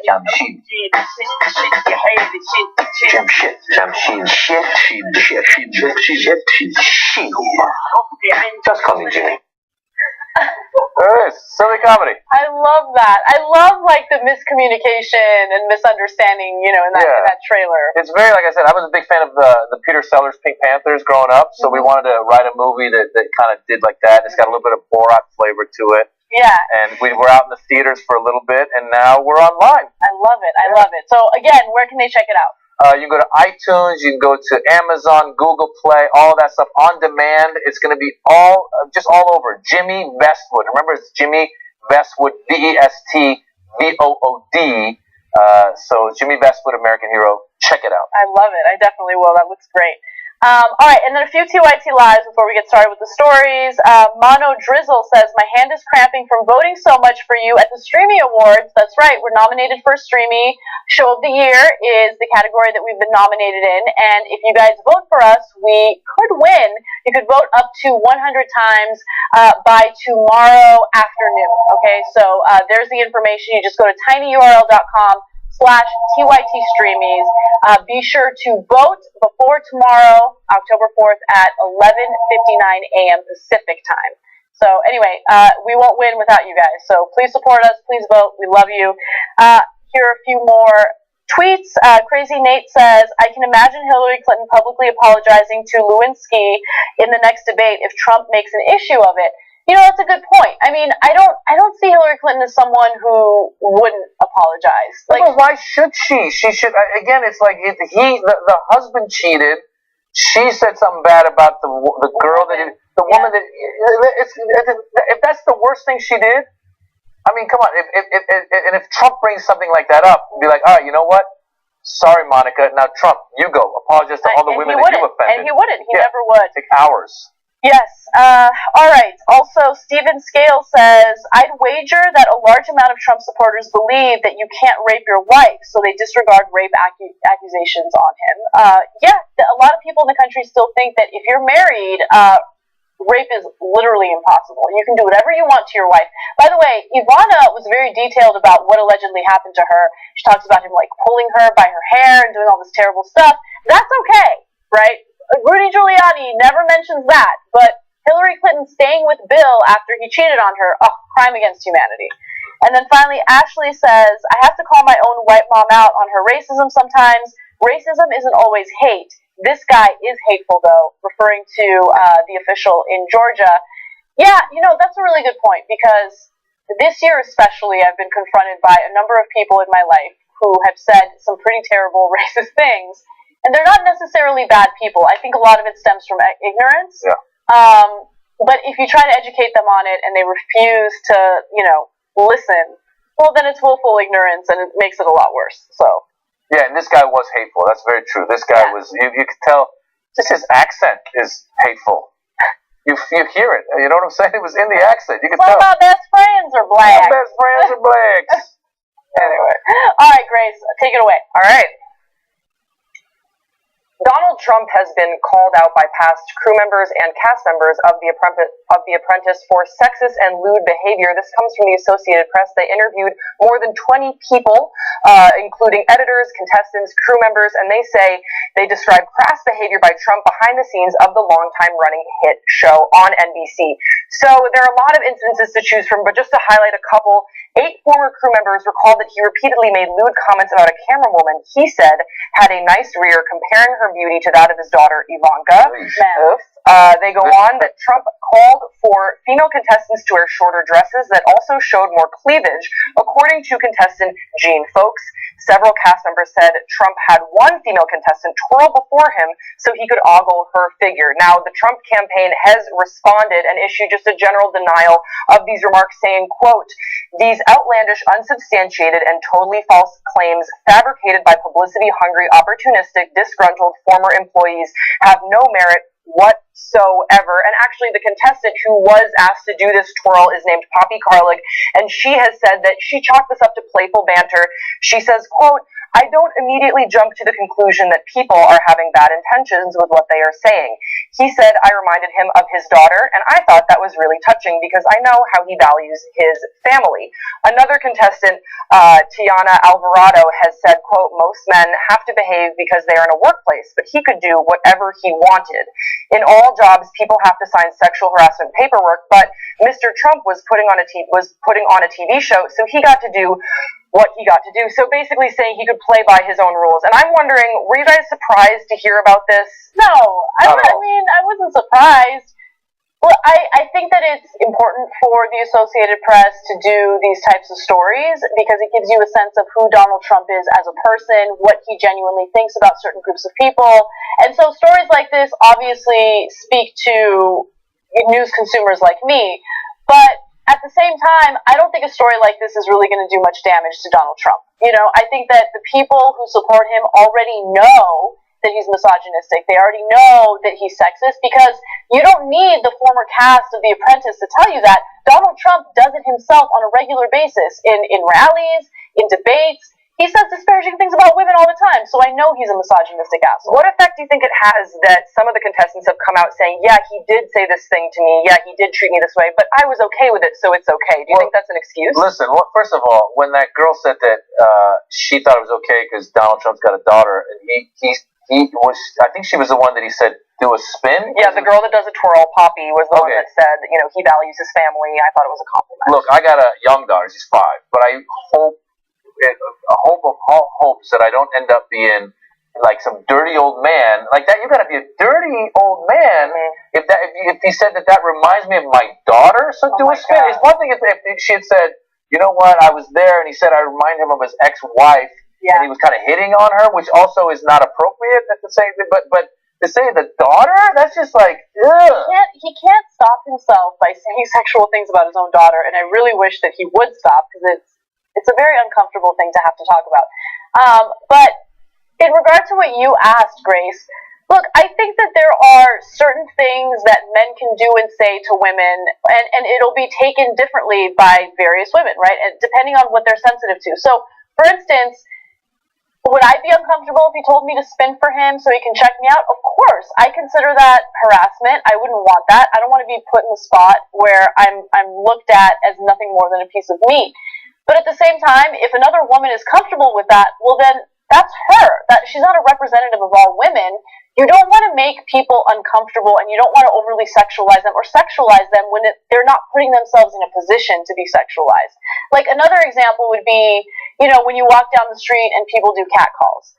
I honestly don't mind it, but that doesn't mean that it's okay. I'm not going to be like, oh yeah, it's okay for dudes to whistle and yell at women while By the way, has that ever worked? The catcall? No, never. Has it ever? Has any girl ever been like, whoa, that was a good one. What's your name? No, how does it work? Never. I like it because it's like, hey, I don't mind it, but other women do, and it's not like you just don't do it because it makes people super uncomfortable. Except right? I wouldn't mind getting catcalled. I'm genuinely surprised on the rare occasion that it'll ever happen. I'm like, you acknowledged I was a woman. That's rare. I'm very very excited for me today. You know what's crazy is they excuse it. They say he's the guy who owned the thing and he's the boss. He did it. Okay, going back to these people calling him genius, calling him this, calling him that. There's a lot of bosses who don't do this. Yeah. I don't have proof, but I'm guessing Bill Gates never had the women in his office do the spin and be like, hey, I'm guessing, and he's a real genius. Yeah. I'm guessing a lot of these guys, Warren Buffett probably wasn't doing that stuff. This guy is misogynistic. He's racist. We got all this stuff, and it's continuous. He keeps doing. He's a megalomaniac. He's all right? failed in every aspect of his life. He's failed in his businesses. He's failed in being a good person. He's misogynistic. He's racist. He's bigoted. I don't know what more He's failed in his hair. Like, he has so much money, and why does that have to be your hair if you have that much money? I got a spray tan for my wedding, and I didn't look orange. Why are you unable to get a spray tan that doesn't look orange? He's failed in literally everything he's done. You know, he reminds me more not of a business genius or of a successful businessman. He reminds me more of Muammar Gaddafi. Muammar Gaddafi. This guy is our Muammar Gaddafi because he too was surrounded by yes people. He had all those his women. The security was all like the hot women. Yes. You know, I'm sure there's sexist remarks, racist remarks, and he is our Muammar Gaddafi. And Gaddafi didn't have good hair. He doesn't have good hair. I'm just saying, there's a lot. People should dig a little bit more into Gaddafi and Trump and see how similar they are in their ways. Well, I also think that people should dig a little bit more into this article from the Associated Press, because I only highlighted a couple instances that I thought were interesting that we could talk about, but there's so many more about him asking, would you sleep with this woman? Yeah, would you sleep with this woman? How would you rate her on a scale of 1 to 10? There's so many things in here that it's hard to pick just one that I think is a particularly gross or, identifies the character of this man from this article. So I would really encourage anyone, it's out there for you. If you have any doubts, if you think that maybe it's just the media painting him in a certain way, there's so much evidence here. Just do a little bit of digging and you'll find it. And these are people who came out, some of them were anonymous because they signed, non-disclosure agreements. Exactly. But a lot of them came forward, releasing their identity and talking about what they personally experienced with him. And even if you're a male and you think that this is irrelevant to you and you don't care, just think about your female family members or your significant other being told to twirl in front of a male boss or a man where there's a power imbalance. Just imagine, your little sister being in the middle of a conversation where people are asking whether or not she's worth having sex with.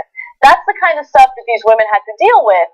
And so, while some of them might have come forward and said, it was fine, I didn't really mind it, a lot of them were bothered by it, and there were no consequences for him. And it really pains me to think that there wouldn't be consequences for him in this election when this kind of information comes out. Now, he's already doing terribly with the female vote.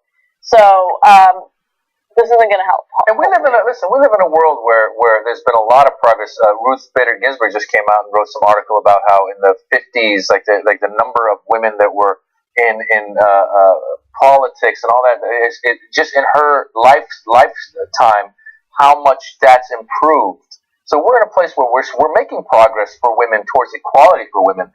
This guy is straight out of the 50s or the 30s or whenever it was, where it was like, get the secretary in here, but he's got that mentality. He's got that madman. And there's another story in the article where he couldn't remember the name of a contestant that he was going to fire, and so he goes to a producer, and he's having this discussion with her about should I fire this one? Should I fire that one? And she says, do you mean this person? And he's like, no, I mean the one with the big jug. He doesn't say it, but he says, you mean the one with the, and he puts his hands out in a gesture to signal the girl with the giant boobs, is what the article says. And I think that's so gross that instead of trying to learn her name or why specifically he didn't feel like she should continue on this reality television show, he only knew her by her physical attributes, and I think that just speaks to who this person is. Well, I mean, listen. In all fairness, I mean, if you are some guy who's got this show and you really don't know the names of people, and you want to mention someone who's got big boobs, you can say, well, the one with the big breasts, don't be a douche about it. No. In a subtle way, don't even do that. No, but I'm trying to. I wouldn't go around saying I don't really like working with this guy. Like, he's just. Well, no, you're just the guy with the package. I mean, no, I'm not going to be like, that guy that looks like he has a really small penis. No, that's inappropriate. My point is, it's almost like a medical way as opposed to be like, the girl with a da-da-da-da-da. Yeah, even penis. Even say the color of her shirt. The color of the girl in the yellow shirt? Yeah. I noticed her yellow shirt because of her big boobs. They were sticking out and it was yellow. Like, there's so many other ways. This is polite ways of saying certain things. He's not very tactful. Not at all. Yes. That understatement of the century. All right, let's move on. Yeah. Kim Kardashian has left Paris on a private jet after being tied up and robbed at gunpoint of $10 million worth of jewelry. This happened early Monday morning. There were 5 men in ski masks and police jackets who were involved in the robbery, but 2 men entered her room at No Address Hotel, bound Kardashian's hands and feet with tape, then locked her in the bathroom before stealing a jewelry box worth $6.7 million in jewelry and a ring worth $4 million. Police sources indicated that to La Parisienne. Her purse had 2 cell phones in it, which was also stolen, 1,000 euros that were also taken. The 2 men were able to gain access to Kardashian's private apartment after 5 men threatened the apartment building's concierge with a weapon, handcuffed him, and forced him to open the private apartment. This comes from the French Interior Ministry. And just to explain a little bit about how the lodging works, this is sort of a mansion, and in the mansion there are different units, so it's not just a hotel. It's for, Leonardo DiCaprio stayed there, Madonna stayed there. It's for very high-profile people. Kardashian was there for Paris Fashion Week. Her source says she is badly shaken but physically unharmed, and this caught the internet by storm after Kanye West left his concert in the middle of a song, Heartless. A source says, due to a family emergency, Kanye West was forced to end his performance towards the end of the set. We appreciate the great show he put on for fans to close out the inaugural Meadows Festival. Our thoughts are with West and his family. So when this news broke, the internet really was abuzz with what was happening, and I should also note that the robbers are still at large, so this is an ongoing story. And I want to get your reaction, but before I get your reaction, let me tell you how Twitter reacted, because it varied a lot. So some people were saying that they were happy that this happened. Someone said on Twitter, Kim Kardashian robbed at gunpoint in Paris. Finally, some good news on a Monday. Another person said that the same people that robbed Kim Kardashian robbed Ryan Lochte. Some people think that it's just for publicity. And then James Corden and Chrissy Teigen spoke out, and I think that they did so in an eloquent way, so I want to highlight what they said on Twitter. James Corden says, people making jokes about Kim Kardashian tonight would do well to remember that she's a mother, a daughter, a wife, a friend, be nice, or shut up. And then Chrissy Teigen really rounded this out for me. She says, fame is interesting. Celebs are supposed to love you guys while also knowing you'd make a meme of our dead bodies to get retweets. Man, that really... So bearing that in mind, Anna, I know you have been on the receiving end of a lot of, hate online. Did you identify with this story? Yeah, I did. I did. And look, not to the extent, like, I'm not obviously even close to as big as she is. I'm not anywhere near as wealthy as she is. So I don't get the same amount of hatred that she deals with on a daily basis. But I am now in a point in my career where this show doesn't have a small audience. It has a lot of exposure. And so with that comes a lot of negativity. And bad things will happen to me and people will celebrate it, right? Good things will happen to me and people will try to destroy it. And so seeing her go through something like that and seeing people celebrate it really makes me sick to my stomach. She's a person at the end of the day, and she was put in a dangerous situation where she could have been physically harmed. She had, her possessions stolen. I don't care if you don't have sympathy for her because she's wealthy. That's beside the point. She's still a person. You should never be in favor of, terrible things happening to other people. This is a terrible thing that happened to her. And honestly, my heart goes out to her because I would be beyond shaken. And to not only deal with that traumatizing situation, but also having to deal with all of the ignorant assholes online must be one of the most terrible things imaginable. Well, yeah, the people online are, it's like, first of all, they're hiding behind their whatever their Twitter name is, whatever, and people say hateful things.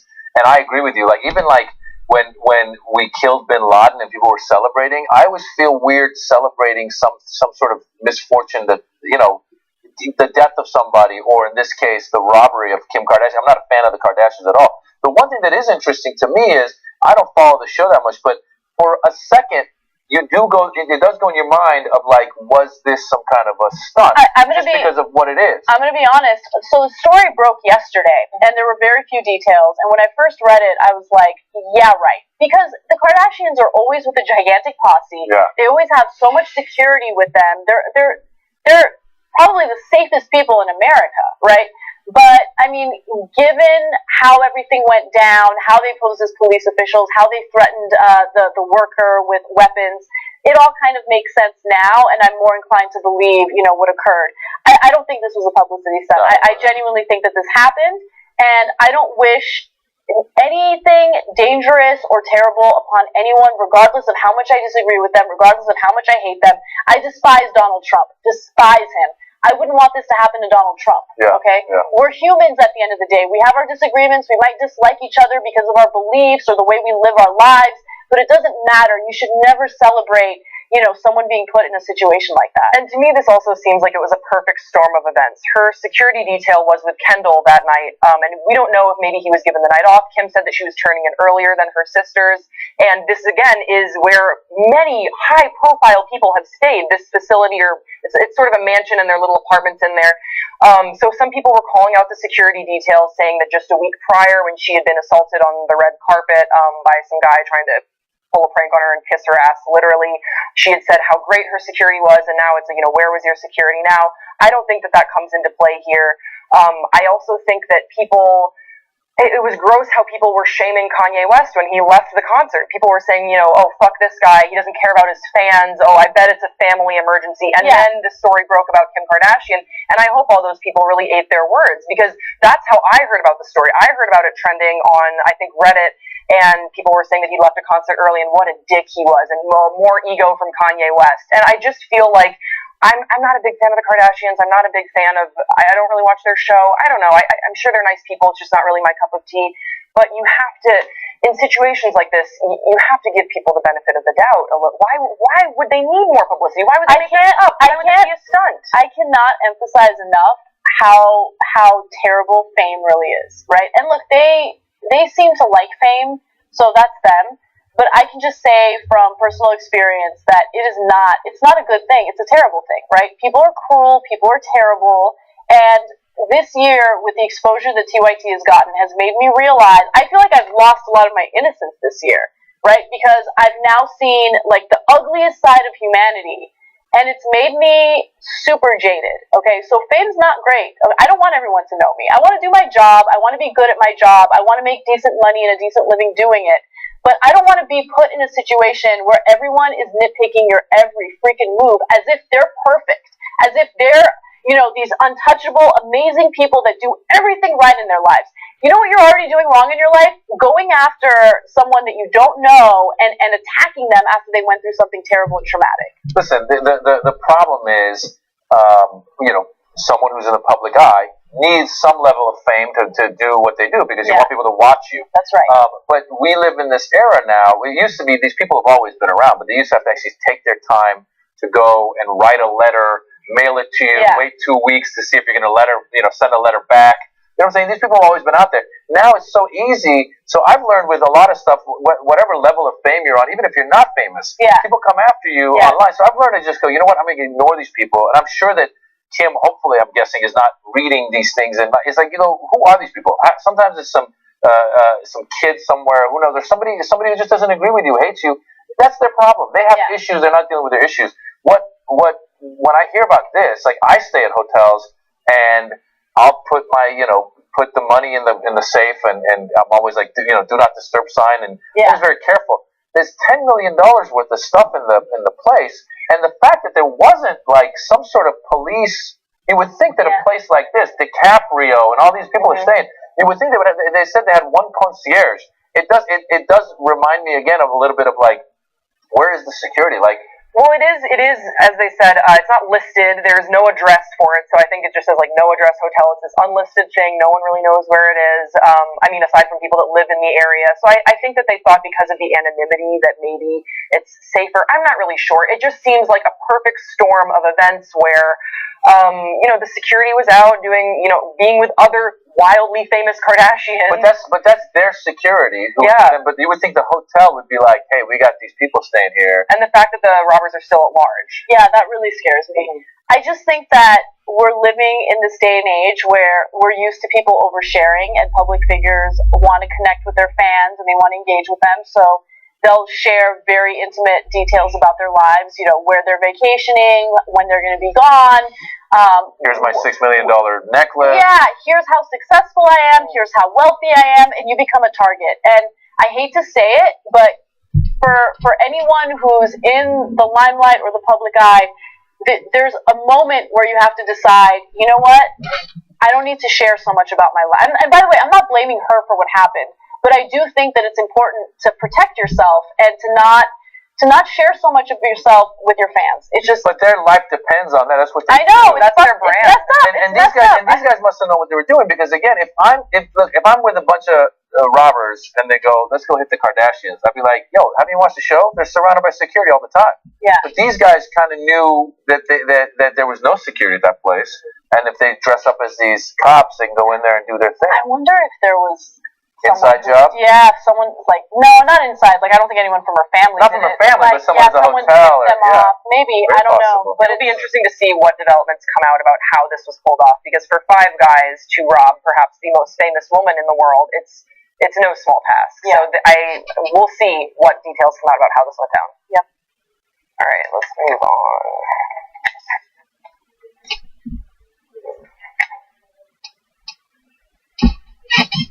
All right. So in 2014, in September, Charlotte Green made headlines when she quit on air. Let's take a look at this clip. Now, everything you heard is why I, the actual owner of the Alaska Cannabis Club, will be dedicating all of my energy toward fighting for freedom and fairness, which begins with legalizing marijuana here in Alaska. And as for this job, well, not that I have a choice, but fuck it, I quit. So as you saw from that clip, Green ended her segment on marijuana by revealing that she was a proponent of legalization and was the owner of the Alaskan Cannabis Club, which was the subject of her actual news report. But since this has happened, she's actually facing some charges. The state launched a series of undercover operation and raids at her club, ultimately charging her with 14 serious criminal offenses of misconduct involving a controlled substance. She has said on these charges that it's almost dizzying when you try to make sense of it. It could literally cost me the rest of my adult life. These charges could add up to 54 years in prison.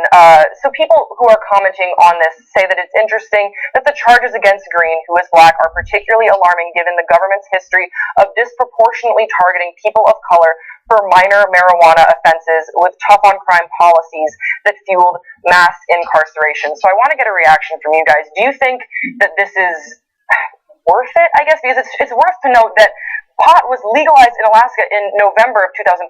So her story broke in September, and now she's facing these charges because they were saying basically that she got a little bit ahead of herself. Cynthia Franklin, the director of the state's Alcohol and Marijuana Control Office, said that Green's Club and 2 other businesses are facing consequences for launching before regulations were in place.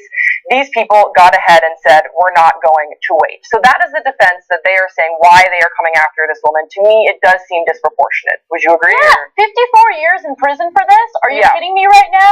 No, this is a perfect example of what the country has done with mass incarceration and how they specifically targeted certain groups of people, minorities, black people especially. This is insane, right? Okay, so she broke some laws. You want to give her a citation? You want some community service? You want her to pay a fine? I get it. She got ahead of herself, right? But this is involving a substance that can't kill you. This is involving a substance that was eventually legalized in the state a month later or 2 months later. What are we having a conversation about? Is she a violent criminal that should be put behind bars because she's a threat to society? No, absolutely not. This makes me so angry. It's a waste of resources. For all the taxpayers in Alaska, you're going to be paying for this. You pay for this, okay? Your tax money is going to this garbage instead of paying for the schools that your kids are going to, instead of paying for the infrastructure in your state or your city. Like, this is insane. It makes me beyond angry, and I hope that, she somehow get some justice in this case, because she does not deserve to be behind bars. She just doesn't. Yeah, it's obviously political. It's a vendetta. I mean, the fact that it's legal now, it's like, like you said, they should give her a fine or something if they really want to make an example out of her. Give her the fine, move on. And it goes back to what we were talking about earlier about, like, all this white-collar crime. You got the guy at Wells Fargo who was overseeing all these, the scam that they were pulling, and now they've said that he's not getting his bonuses or something. He's not going to get his several millions of dollars. But there's no prosecution of him. There's no prosecution of any of the bankers and what they did. And this girl had a pot shop, a couple months before the pot shops were legal. Good for her. Really? Good for you. Yeah. Good for you.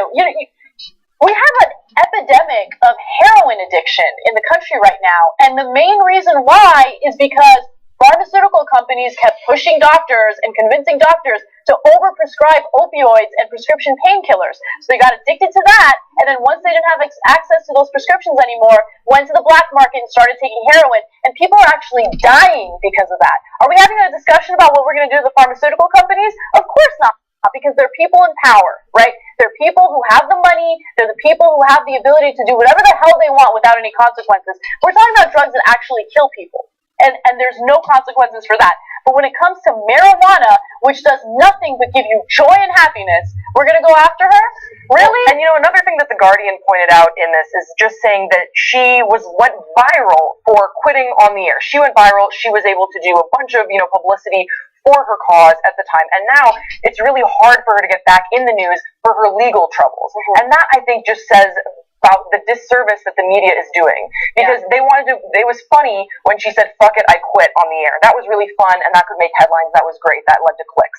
But now that she's actually facing, 54 years, 14 offenses, no one wants to report on that. They don't want to report on the actual newsworthy element of this entire story. They want to report on a news anchor kind of losing it on the air, which I don't think she lost at all. I mean, she was very calm. Yeah, she was calm, collected. I'd join the club. It's also it's a shame because weed is supposed to bring you love. I mean, it's about love, and they're going after love. I mean, I'm not a big smoker myself, but I'll be honest with you, I do stand-up comedy all over the country. Yeah. And the places that I've been where weed is not legal, I'll come out of a club at like 1 or 2 when everyone's coming out of the bars and they've been drinking. Mm-hmm. And I swear to God, the environment in Tempe, Arizona, the environment in San Diego, California, it always felt very aggressive, like people wanted to fight. And then I went to Denver and did some gigs. I swear, I came out at 1:30 in the morning. It was like people were just chilling. We just want to get some tacos. And then, so this girl is trying to bring some love, and they want to get her in trouble for it. Look, I'm not going to sit here and pretend like marijuana is like the healthiest thing that you can do, and there's no consequences of smoking marijuana. But compared to the stuff that we have legalized in this country, including tobacco and alcohol, marijuana is harmless. Relatively speaking, it's harmless. Okay, and marijuana, I will say, this year has probably saved me from going insane, because it's been like the most stressful year. I have no appetite, unable to sleep, like just terrible, right? If it wasn't for marijuana, I would get no sleep and I wouldn't ever eat. Okay, so it has medicinal benefits, and it goes beyond what I've experienced with it. It helps people who are in tremendous pain because of cancer and other ailments. Why are we having a conversation about destroying a woman's life and putting her in prison for 54 years? So it gets to the big corporate level now for marijuana, because it's going there. We know that. Now, when they have control and power of it, it's not going to. You talk about the drug epidemic now. Once that control is over these big name people, she was a small time person who made a name for herself with the way she got off air, where she quit her job, embarrassed several people, her station, other people, got out in front of it early, probably was going to make more money, was getting publicity off it. All these things are like, how dare she? That's what we get. We get advantages. We're trying to unveil this next. We're the ones that are going to benefit off this. This low-life nobody, who is she, is going to take our shine. We're going to make an example out of these people that are low-lives, that are lower than us, that can't take money that we're going to have. I tell you, when marijuana takes off and the corporations get a hold of it, man, they're going to be doing things as done before. I don't know how it's going to change, but it's going to change severely to where they control it all. I mean, look at how every other drug, alcohol to cigarettes, as bad as all that is, they push it and they can do whatever they want. She doesn't have that power, and they can make sure no one thinks they can grab that from anyone else. It's money. All right, we got to take a break. Tweet to us using the hashtag TYTLive. We will read them during the break and come back with the ones we like the most. So Stick around for that. And then what do we have coming up, Grace? We're going to be talking about police-worn body cameras and if they're really as effective as we are meant to believe. And then also a man was banned from riding a bus because he smelled too much like weed. Was it right or was it wrong? Was it right or was it wrong? Yeah, come back for that important discussion. All right, post game here in Studio B. Magic of internet television. Oh, a lot of condom breaking stories. Any conversation that starts with marriage is an interesting thing deserves a little bit of. When the kid cries, perhaps that's that is an opportunity to do some. It's an opportunity to do some parenting. Yeah, parenting is you cry, you're gone. Oh my God! I love that video. Yeah, Ben, I got a great achoo. You're like, my mouth was open. She sneezed in my eye. I used to have donut tower next to my desk. Yeah, I'll dress up like a girl. I sound confident now, Anna. When we're off the air, I'm going to be like, how is this going to work? When you get literally asked why, 21 straight times. Yeah. Like at some point, you're fucking with me now, right? So I dumped the kids off at her mom's, and I drove down to La Jolla for a day. Get out, kids. They're like, but Daddy, no. Why? What do you mean why? You asked me to look at you. You did it. You brought it up. You know you're doing it. Why? I don't know why. I was reading. It's lovely. Here's what's different. Like, it is a different feeling. Everybody says this, but it's 5:11 when we're shooting this. I can't wait to go home. Like that. I can't wait to see it. What you guys do is allow us to be open and honest, and we don't have to worry about censorship. We don't have to worry about sponsors telling us what we can and can't say. We're accountable by our audience and our audience only, and I absolutely love that. That's the best part about being a member. We love you guys.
Welcome back to TYT. A few TYT lives for you. Rita Ann says, this pisses me off, referring to the last story that we talked about.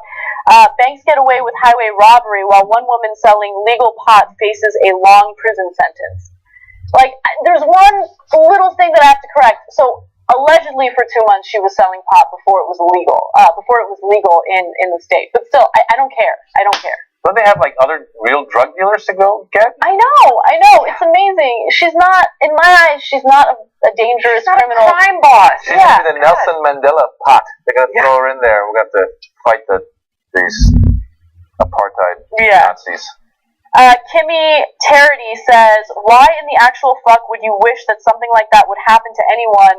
Like Kim or not, she's still a person. I couldn't agree more, right? Like, put your differences aside for a second and just think about how you would feel if you were in that person's shoes. I would be, I don't know, I'd be scared probably for the rest of my life. That is a traumatizing situation. Yeah, it was gunpoint. It wasn't like, she had her purse stolen from under her and somebody ran, which you go, even that's bad, but you go, okay, at least she's okay. Yeah. I mean, she is okay in this case too, but it was gunpoint, and they had her tied up.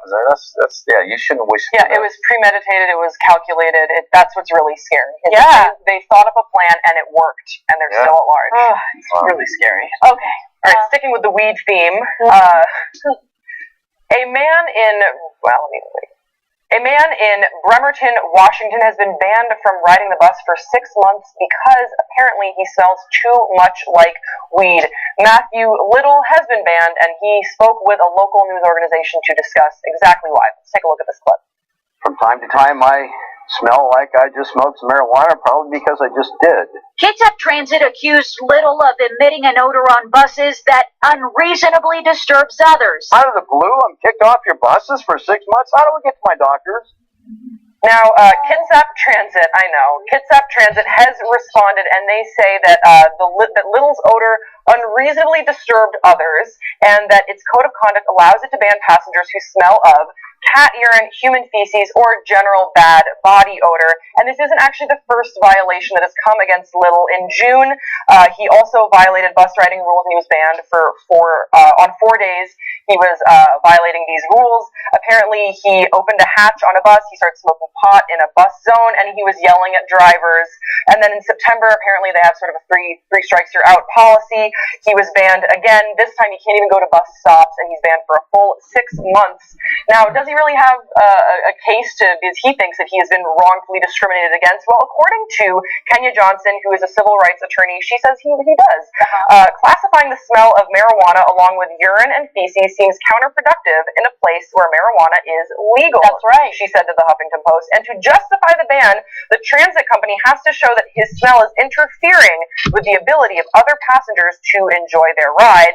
If other people or other groups of people are allowed to smell like marijuana and use the bus, he may have a cause of action for discrimination. A lot of people violate my ability to enjoy a lot of things, right? Oh, yeah. And that doesn't mean that they should be banned, right? So when I'm going on a hike and someone decides that they want, this happens all the time. I don't know if this is a regular thing in other cities, but sometimes I'm hiking and someone will have like literally a boombox playing loud music as they're hiking along with me. That violates my ability to enjoy my hike. I don't want to hear your shitty music, right? That doesn't mean I'm going to ban them from the place that we're hiking. Marijuana smell is not that bad. Like, I don't know. I feel like perfume in some cases offends me more than marijuana smell. I don't know. I hear you loud and clear. First of all, I used to work in this building where they had a radio station, and Snoop Dogg came to do an interview once. Yeah. I'm not kidding you. I walked into the elevator after he'd been there like 10 minutes before, and it still stunk like marijuana. Mm-hmm. So I'm guessing Snoop can't take a bus either in Washington. But that's beside the point. I mean, I agree they shouldn't ban the guy, but we didn't get a chance to smell him. I mean, if he really smells that bad, there's a way. Somebody should encourage him to just take a shower and wash his clothes. I mean, how much stink can marijuana, like how much marijuana to smoke to just always be stinking of marijuana? I think there's got to be more to the story here. I think that they are sort of pinning it on his odor, but I think they just don't like him. I think they don't like him. He said, now in the interview, he said that he'd never yelled at drivers, even though the reporter asked, that the transit company is saying that actually you have had some yelling at drivers and some bad altercations, and he has denied all of that. But I think there's got to be more to the story than just this guy smells like weed. That's not cause to ban someone. And also, in one case, the driver said that she had asthma and she couldn't breathe, but he was sitting at the back of the bus. According to him, he was sitting at the back of the bus. How do you even smell that far away? Someone sitting at the back of the bus, like 40 feet away. Bike. He looks like someone who'd be on a bike with that hair kind of behind him, and he just he probably does have a bike. Okay, I see him on a bike. Yeah, I don't know. I just if the story is really how it's reported, and it's just about the way he smells, and he happens to smell like marijuana, I don't know. I just leave him alone. I don't think it's that big of a deal. There was the one time I went to a football game, I went to a USC game, and I took public transportation to get to the game. And then when I was heading back home, a homeless woman walked onto the train, and she smelled terrible. Okay, and understandably so, she's homeless. And it was so bad that literally every single person in that bus had to cover their nose, and they were just trying to deal with it.